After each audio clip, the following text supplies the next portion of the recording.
Hey everyone, my name is Sienna Boyd and I am back with Dr. Denise Dvorquez, who is our newest internist at our Hemet location. And today we wanted to talk about 5 tips to managing your diabetes. So tip number 1 is maintaining a healthy weight.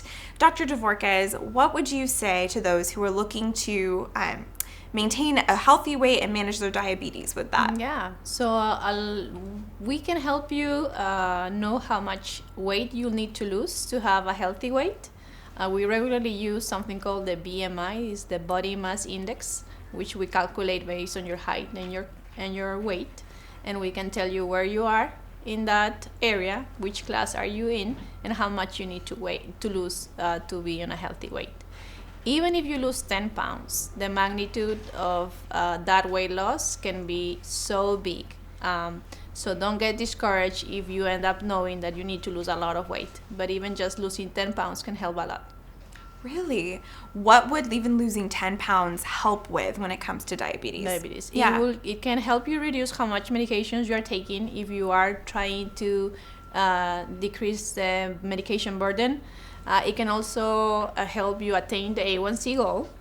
And so, yeah, that's the main idea behind it. Very awesome. What is an A1C goal? I heard you say that. What does that mean? So it depends. Right now we have 2 goals. We can have a below 7 goal, and depends on your comorbidities, on all your medical conditions.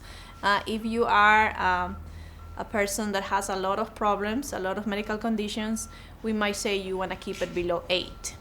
Research shows that a strict control of diabetes can also be harmful to certain people. So we will, make an individualized goal once you go to the clinic. Okay, tip number 2 for managing your diabetes is going to be keeping track of your carbohydrate intake. So when you have patients come into the clinic, what do you talk to them about their carbohydrate intake? Yeah.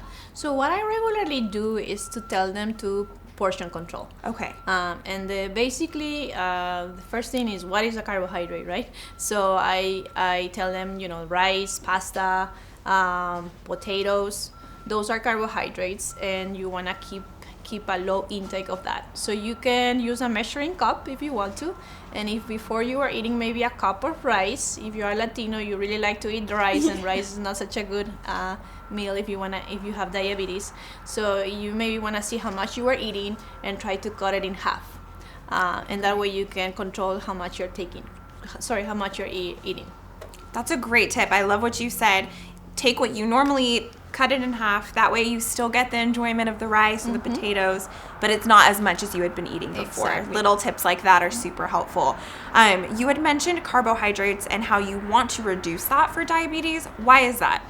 Because the carbohydrates are basically the backbone of the glucose. So when the carbohydrates are metabolized, they convert into glucose. And the problem that patients have with diabetes is that they don't really, they are not able to adjust the sugar levels in their blood because of many reasons. So that's why the carbohydrates are the ones that you want to reduce how much you're eating. But you don't want to not eat at all. You want to eat, but in moderation. Perfect. Thanks, Dr. Dvorquez. You're welcome. All right, tip number 3 for managing your diabetes is eating foods that are high in fiber and whole foods.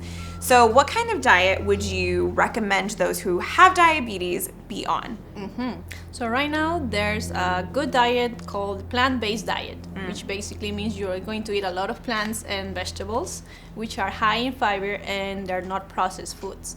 If that doesn't sound like you want to go through that path, you can adapt to your own diet if you want to still eat, proteins from animals. The idea of the plant-based diet is that you're eating more plants, more vegetables, rather than proteins from animal products. Why? Why is that? Why are animal proteins maybe not the best thing if you do have diabetes? It's overall the proteins from animals, if we eat in excess like we have been doing, and that also has an impact in the environment, which we can talk another time. But basically there's no way to sustain the way we're eating so many animal protein overall, and also for our health. It also affects our health because it has high saturated fats, and that is harmful for our health. Interesting. So if someone is trying to adhere to a plant-based diet and have plant-based proteins, what are some plant products that then would have enough protein as opposed to eating animal-based proteins? So you have all the lentils, beans. They are high in protein. You can also eat soy, soybeans made of tofu. That also has high protein values. Tip number 4 for managing your diabetes is going to be incorporating movement into your everyday lifestyle. So for our senior patients, what kind of movement do you encourage them to do, especially those who have diabetes? So I like to talk a little bit about the science behind how exercise helps you reduce your glucose. It's basically it's an amazing thing because we need insulin most of the time to help get that sugar out of your blood into the cells.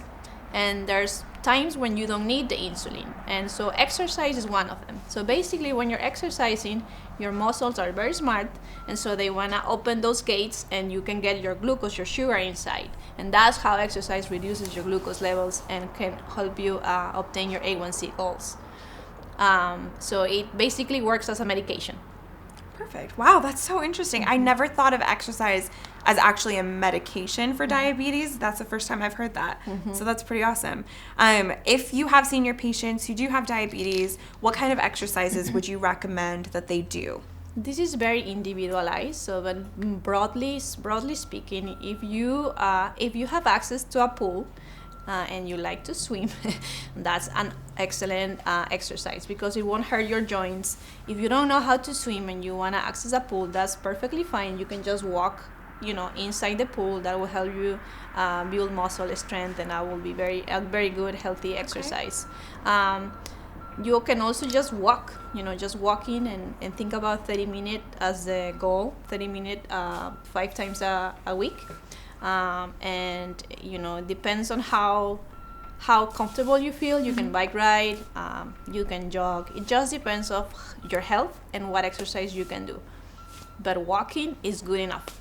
Perfect. I know for us within Rancho Family, we have created a couple courses with our seniors in mind, specifically for those just to get moving. So at youcanchoosehealth.com, we actually have a functional fitness class that we filmed with CrossFit by Overload so that they can, our seniors can actually do those workouts at home. They're completely modified to your skill level.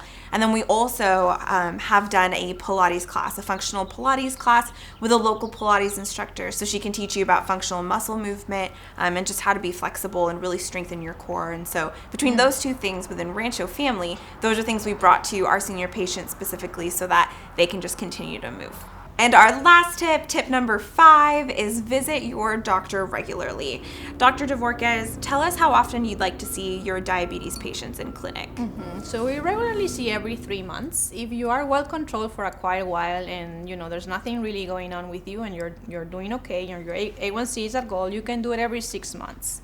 But at the beginning, when we are adjusting your medications, we want to see you pretty often to make sure you are getting your sugar under control and you're not getting side effects. So at the beginning, it might be a little bit more often until we find a good medication management. Perfect. That's wonderful. Also, we just want to make sure to see you in clinic, make sure you're getting your preventative screenings and just maintaining your overall health. So, Dr. Dvorquez, thank you for being with us today, chatting about the 5 tips for diabetes, and thanks for enjoying some coffee with me. Thank you.